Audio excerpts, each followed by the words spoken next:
ये वीडियो देखो। हाल ही में गूगल ने एक डिजिटल मक्खी बनाया है जो आपके कंप्यूटर में रहता है और गूगल का ये मक्खी हम इंसानों को बेनिफिट्स पहुंचाते हुए करोड़ों एनिमल्स का जान बचा सकता है। पर कैसे, बताता हूँ। सबसे पहले तो गूगल ने एक हाईली डिटेल्ड 3D मक्खी बनाया अपने फिजिक्स सिमुलेटर इंजन मुजोको को यूज करके। अब किसी भी क्रिएचर को कंट्रोल उसका दिमाग करता है, इसीलिए गूगल के साइंटिस्ट ने मिलियंस ऑफ फ्रूट फ्लाइज के वीडियोस लिए और एआई को ट्रेन किए कि एग्जैक्टली मक्खी उड़ती कैसे है, शार्प टर्न कैसे लेती है, चलती कैसे है, बस कैसे करती है and every single detail about fruit fly. और इसके बाद साइंटिस्ट ने इस मक्खी का कंट्रोल इसके दिमाग को दे दिया, जिसके बाद ये मक्खी एग्जैक्टली वैसे ही बिहेव करने लगी जैसे कि एक रियल मक्खी करती है। इवन ये कंप्यूटर के अंदर किसी चीज को देखकर रिस्पॉन्ड भी करती है, बिल्कुल एक लिविंग मक्खी के जैसे। बट अब ये हम इंसानों के लिए बेनिफिशियल और करोड़ों एनिमल्स की जान कैसे बचा सकती है। तो देखो, अभी के डेट में हम किसी भी ड्रग या डिजीज का टेस्टिंग एक लिविंग एनिमल पे करते हैं, पर अगर तो ये डिजिटल एनिमल्स बिल्कुल रियल एनिमल्स की तरह बिहेव करने लगेंगे तो हम उन्हीं ड्रग्स का टेस्टिंग कंप्यूटर सिमुलेशन के जरिए इन डिजिटल एनिमल्स पे कर सकेंगे, जिससे रियल एनिमल्स को सफर नहीं करना पड़ेगा।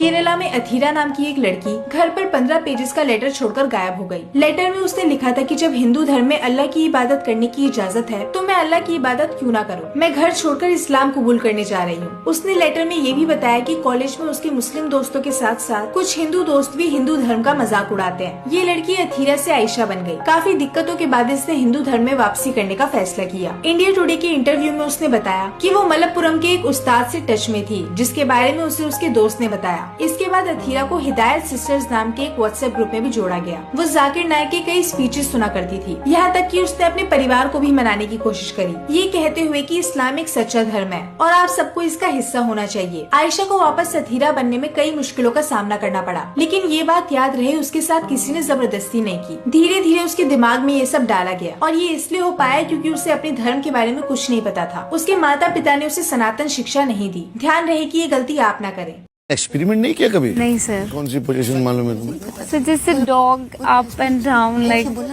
कंटेंट के नाम पर बेहूदगी और ओछापन अक्सर बिकता आया है। हमने और आपने देखा ही था समय रैना का शो इंडियाज गॉट टैलेंट। अगर वो आपको अभद्र लगा था तो बता दे रही हूँ पहले ही कि एजाज खान का शो हाउस अरेस्ट अभद्रता की पराकाष्ठा है ना? और इस कामा से उतरा मेरी नागिन।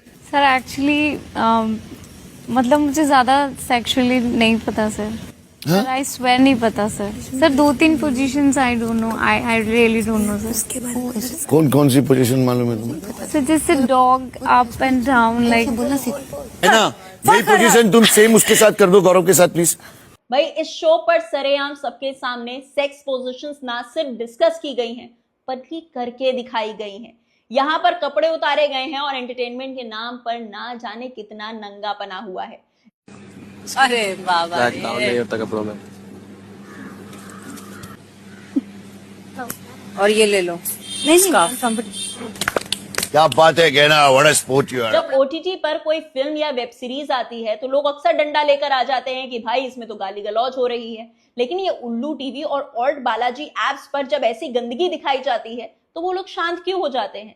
मेरे हिसाब से ये सिर्फ वल्गैरिटी है और इसे तुरंत के तुरंत बंद कर देना चाहिए। आपका क्या कहना है ऐसे मामलों में मुझे कमेंट्स में जरूर बताइएगा और इस वीडियो को ज्यादा से ज्यादा शेयर कीजिएगा। हमें एक्शन चाहिए वल्गर कंटेंट के खिलाफ। मुझे एक बात बताएं, इतनी सारी पॉर्न साइट्स हैं, आप लोग दिन रात पॉर्न देखते हैं, तब वो अश्लीलता नहीं फैलाते हैं? बेशर्मी, बदतमीजी, बेहयाई, नंगपने के नए मुकाम कायम कर दिए हैं एजाज खान के शो हाउस अरेस्ट ने। ये शो कंट्रोवर्सी में आया और उसके बाद उल्लू टीवी ने अपने ऐप से शो के सारे एपिसोड्स हटा दिए। जितनी वल्गैरिटी और नंगपना आप सोच भी नहीं सकते हैं उतना इस शो में हो रहा था। कपड़े उतरवाना, सेक्स पोजीशंस डिस्कस करना और दिखाना और उसके अलावा भी ना जाने क्या क्या। और उससे भी ज्यादा चौंकाने वाली बात यह है कि इस शो की कंटेस्टेंट गहना वशिष्ठ का कहना है कि जब वो लोग कंफर्टेबल हैं ये शो करने में तो लोगों को क्या प्रॉब्लम है? तो अगर मैं कंफर्टेबल हूँ, अगर सारे कंटेस्टेंट्स कंफर्टेबल हैं, सारे 18 साल के ऊपर हैं और सब अपनी मर्जी से शो कर रहे हैं, तो इसमें एजाज खान और उल्लू कहाँ से आ गए? इसके अलावा उसने प्रियंका चोपड़ा, राधिका आप्टे और मंदाकिनी पर भी सवाल उठाए हैं। उसका कहना है कि प्रियंका चोपड़ा हॉलीवुड में जाकर न्यूड सीन्स करती हैं तब लोगों को प्रॉब्लम नहीं होती।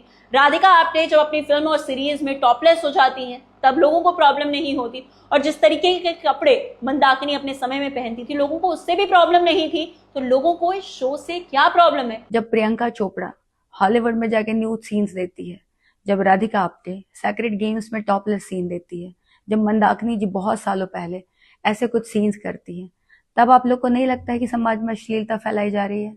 भाई आपका क्या कहना है? क्या हाउस अरेस्ट जैसे शोज जिसमें वल्गैरिटी दिखा दी जाती है, नंगपने की बातें होती हैं, वो खुलेआम चलने चाहिए या उनके ऊपर एक कंप्लीट बैन लग जाना चाहिए? अपना जवाब मुझे कमेंट्स में दीजिएगा और जाने से पहले इस वीडियो को शेयर जरूर कीजिएगा।